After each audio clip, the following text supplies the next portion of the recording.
ಸಿಂಹ ರಾಶಿ, ಯಾಕೆ ಈ ಸಂಕಷ್ಟ? ಅಂತಿಮ ಪರಿಹಾರಗಳು.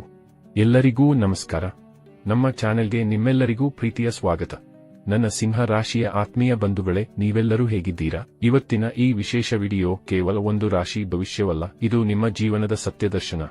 ಸಿಂಹ ರಾಶಿಯವರ ಬಗ್ಗೆ ಮಾತನಾಡಬೇಕೆಂದರೆ ಅವರು ಕಾಡಿನ ರಾಜನಂತೆ, ಸದಾ ಗೆಲ್ಲಬೇಕು ಎಂಬ ಹಠ ಇರುವವರು. ಆದರೆ ಇತ್ತೀಚಿನ ದಿನಗಳಲ್ಲಿ ನಿಮಗೆ ಒಂದು ಪ್ರಶ್ನೆ ಕಾಡುತ್ತಿರಬಹುದು, ನಾನು ಎಷ್ಟೇ ಕಷ್ಟಪಟ್ಟರೂ ಯಶಸ್ಸು ಯಾಕೆ ಸಿಗುತ್ತಿಲ್ಲ? ಕೆಲಸ ಮುಗಿಯುವ ಹಂತಕ್ಕೆ ಬಂದು, ಅಂದರೆ 99% ತಲುಪಿದ ಮೇಲೆ ಯಾಕೆ ಕೈ ತಪ್ಪಿ ಹೋಗುತ್ತಿದೆ? ನಾನು ಮಾಡಿದ ಸಣ್ಣ ತಪ್ಪಿಗೆ ಇಷ್ಟೊಂದು ದೊಡ್ಡ ಶಿಕ್ಷೆ ಯಾಕೆ? ಯೂಟ್ಯೂಬ್ ಅಥವಾ ಸೋಷಿಯಲ್ ಮೀಡಿಯಾ ನೋಡಿದರೆ ಅಲ್ಲಿ ಎಲ್ಲರೂ ನಿಮಗೆ ರಾಜಯೋಗ ಶುರುವಾಗಿದೆ, ದುಡ್ಡಿನ ಮಳೆ ಸುರಿಯಲಿದೆ ಎಂದು ಹೇಳುತ್ತಿರುತ್ತಾರೆ. ಆದರೆ ನಿಮ್ಮ ಜೀವನದಲ್ಲಿ ಮಾತ್ರ ಯಾಕೋ ಇದರ ಉಲ್ಟಾ ನಡೆಯುತ್ತಿದೆ ಎನಿಸುತ್ತಿದೆಯೇ?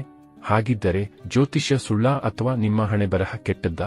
ಖಂಡಿತ ಇಲ್ಲ. ಸಮಸ್ಯೆ ಇರುವುದು ನಮ್ಮ ಗಮನ ತಪ್ಪಿರುವ ಜಾಗದಲ್ಲಿ.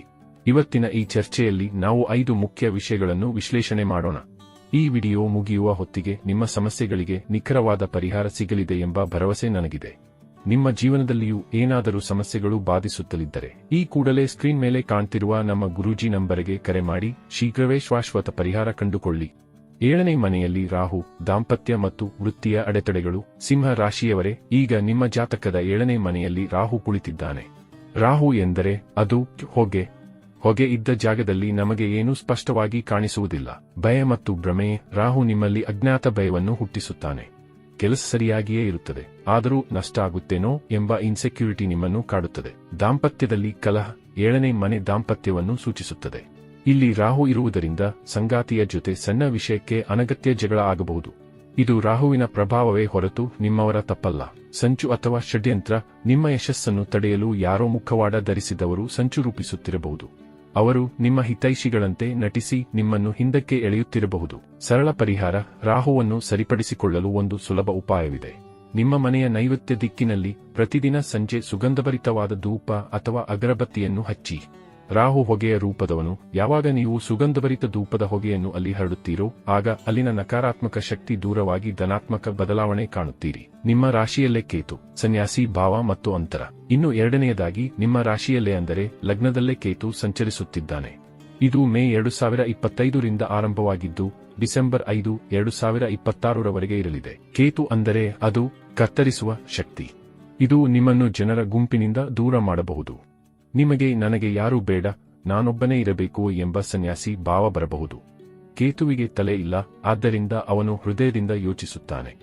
ನೀವು ಆಧ್ಯಾತ್ಮದ ಕಡೆಗೆ ಗಮನ ಕೊಟ್ಟರೆ ಈ ಕೇತು ನಿಮ್ಮನ್ನು ಉನ್ನತ ಸ್ಥಾನದಲ್ಲಿ ಸಿಂಹಾಸನ ಕುಳ್ಳಿರಿಸುತ್ತಾನೆ. ಸಿಂಹ ರಾಶಿಯೇ ಒಂದು ಸಿಂಹಾಸನದ ರಾಶಿ. ಕೇತು ನಿಮಗೆ ಆ ಅಧಿಕಾರ ನೀಡಬಲ್ಲ. ಸರಳ ಪರಿಹಾರ. ಕೇತುವನ್ನು ಧರ್ಮಧ್ವಜೆ ಎಂದು ಕರೆಯಲಾಗುತ್ತದೆ. ನಿಮ್ಮ ಮನೆಯ ಮೇಲೆ ಅಥವಾ ದೇವರ ಕೋಣೆಯಲ್ಲಿ ಒಂದು ಕೆಂಪು ಬಣ್ಣದ ಧರ್ಮಧ್ವಜವನ್ನು ಸ್ಥಾಪಿಸಿ.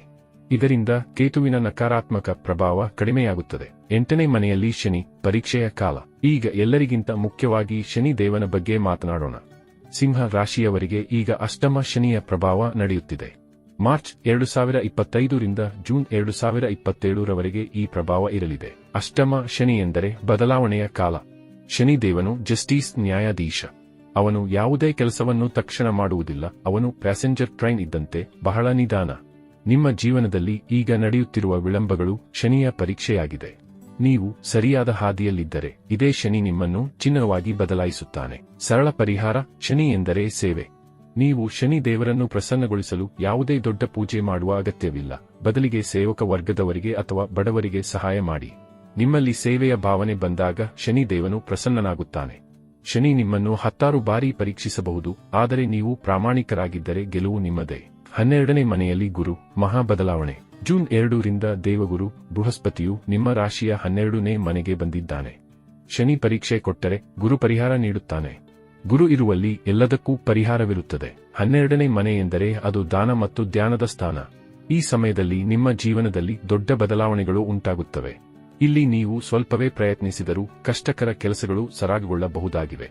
ಹೀಗಾಗಿ ಈ ಅವಧಿಯಲ್ಲಿ ನೀವು ಕೊಂಚ ಸಕಾರಾತ್ಮಕತೆ ರೂಢಿಸಿಕೊಳ್ಳಬೇಕು.